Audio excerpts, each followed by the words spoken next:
Joe Louis is considered by many the greatest boxer of all time. But it was, of course, his legendary bout with the German heavyweight Max Schmeling that provided a pivotal moment in the cause of civil rights. In 1936, Schmeling, the underdog, surprised everybody by knocking Louis out in the 12th round. Max Schmeling became Adolf Hitler's icon of the Aryan super race. But it was their historic rematch 2 years later, as Hitler's armies marched across Europe, that galvanized all of America, white and black, young and old, in support of the Brown Bomber. Joe Louis knocked Schmeling out in the first round. He would go on to serve in the U.S. Army, and ultimately he was awarded the Legion of Merit. Upon his death in 1981, the greatest boxers in history traveled to Arlington to attend Joe Louis's funeral. The man who traveled the farthest was Max Schmeling. Thurgood Marshall was the grandson of a slave who went on to become one of the greatest constitutional lawyers in the 20th century. In 1930, at age 22, he was denied admission to a prominent law school because he was black, an event that would ultimately define his entire professional life.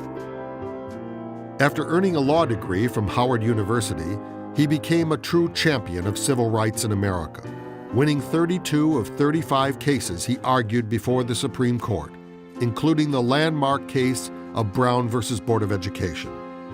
In June 1967, Thurgood Marshall became the first African American appointed to the Supreme Court. But even beyond the famous names, Arlington is filled with unknown heroes of the civil rights movement. Daniel James, the first black four-star general in military history, or Benjamin Oliver Davis, the first African American to hold the rank of general in the Army. Lieutenant Colonel Paul Bates.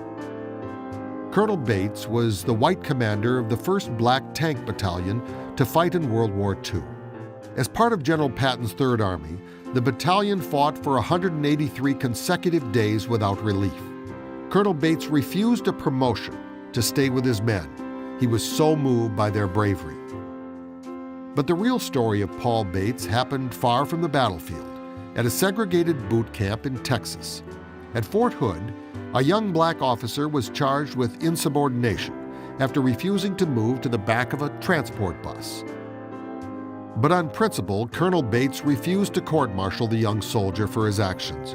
Instead, the man was acquitted and went on to leave the Army for professional baseball. His name was Jackie Robinson. Henry Johnson was an African-American soldier in World War I, the first American of any race to receive the Croix de Guerre, the highest military honor bestowed by France. After being wounded 21 times, he risked what remaining life he had to rescue a fallen comrade. Theodore Roosevelt called Johnson one of the 5 bravest Americans of World War I.